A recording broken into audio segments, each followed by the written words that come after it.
வணக்கம் சொந்தங்களே. இப்போ நம்ம எங்கே இருக்கோன்னு பார்த்தீங்கன்னா, நம்ம திருப்பூர் லொக்கேட்டாக இருக்கிற மாற்றம் குடிபோதை மறுவாழ்வு மையம் தாங்க.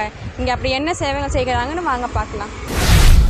ஆமாங்க, இங்க யாரோட பேச்சும் கேட்காம சுயநினைவு இல்லாம குடிச்சிட்டு குடிக்கு அடிமையா இருக்கிறவங்களை மீட்டெடுத்து அவர்களை 100% என்னங்க 200% திருத்தி அவர்களை மீண்டும் மதுவை நினைச்சு கூட பார்க்காத அளவுக்கு கவுன்சிலிங் கொடுத்து நல்வழிப்படுத்துற ஒரு உன்னதமான உயரிய சேவையை தான் பண்ணிட்டு இருக்காங்க இந்த மாற்றம் சேரிட்டபிள் ட்ரஸ்ட்.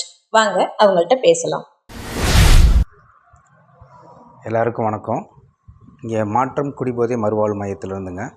இந்த மாற்றம் குடிபோதை மறுவாழ்வு மையம் அப்படிங்கிறது இங்கே வாவிப்பாளையத்தில் ஒரு 7 வருஷமாக நாங்கள் ரன் பண்ணிகிட்ருக்குறோம். இங்கே போதை பழக்கம் உண்டான எல்லா சிகிச்சையும் இங்கே நாங்கள் கொடுத்துட்ருக்குறோம்.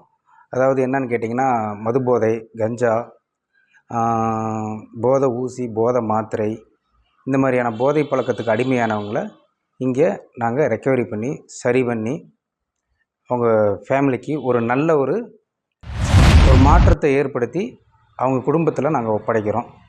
இது ஒரு ஃபினான்ஷியலே இல்லாமல் நாங்கள் ஒரு ஆத்மார்த்தமாக இதை பண்ணிகிட்ருக்குறோம். இங்கே வந்து பார்த்திங்கன்னா சைக்காட்ரிஸ்ட் டாக்டர் வராங்க, ஜென்ரல் டாக்டர் வராங்க, அதுபோக நர்ஸு ஒர்க் பண்ணிகிட்ருக்குறாங்க. அதுபோக இங்கே வந்து அவங்களுக்கு உண்டான பாத சிகிச்சை, அப்புறம் நீரோதெரப்பி, இந்த மாதிரி சிகிச்சைகளும் அவங்களுக்கு கொடுத்து அவங்க உடல் ஆரோக்கியத்தையும் மன ஆரோக்கியத்தையும் சரி பண்ணுறது தான் எங்களுடைய முதல் நோக்கம். இது இங்கேருந்து ரெடியாகி போகிற பேஷண்ட்டு அவங்க குடும்பத்தோட மகிழ்ச்சியாக வாழ்கிறத பார்க்கும்போது எங்களுக்கு மிகப்பெரிய மனநிறைவை கொடுக்குது. இந்த சேவையை கொடுத்த இறைவனுக்கு மிக்க நன்றி. என் பேர் குணசேகரன். நான் குடினால் வெளியிருக்கும் போது குடினால் ரொம்ப பாதிக்கப்பட்டிருந்தேன். இதனால் பார்த்தீங்கன்னா தொழில் ரீதியாகவும் சமுதாயத்துலேயுமே ரொம்ப பாதிப்படைஞ்சிருந்தேன்.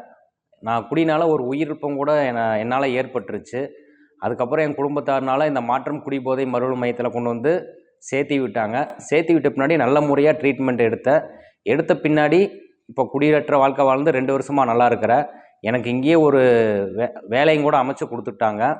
அமைச்சு கொடுத்த பின்னாடி என்னை வந்து இங்கே வந்து ஒரு பேஷண்ட்டாவோ அந்த மாதிரியெல்லாம் எதுவுமே பார்க்கல. அவங்க குடும்பத்தில் ஒரு உறுப்பினராக தான் என்னை பார்த்தாங்க. இப்போ வரைக்கும் அதே மாதிரி தான் பார்த்துட்டு இருக்கிறாங்க. நல்ல விதமாக வழி நடத்தி கொண்டு போயிட்டு இருக்கிறாங்க. இந்த மாற்றம் ட்ரஸ்ட்டுக்கு ரொம்ப நன்றி. இங்கு மாறுவது உங்கள் மனம் மட்டுமல்ல, உங்கள் வாழ்க்கையுமே. மாற்றம் ஒன்றே மாறாதது.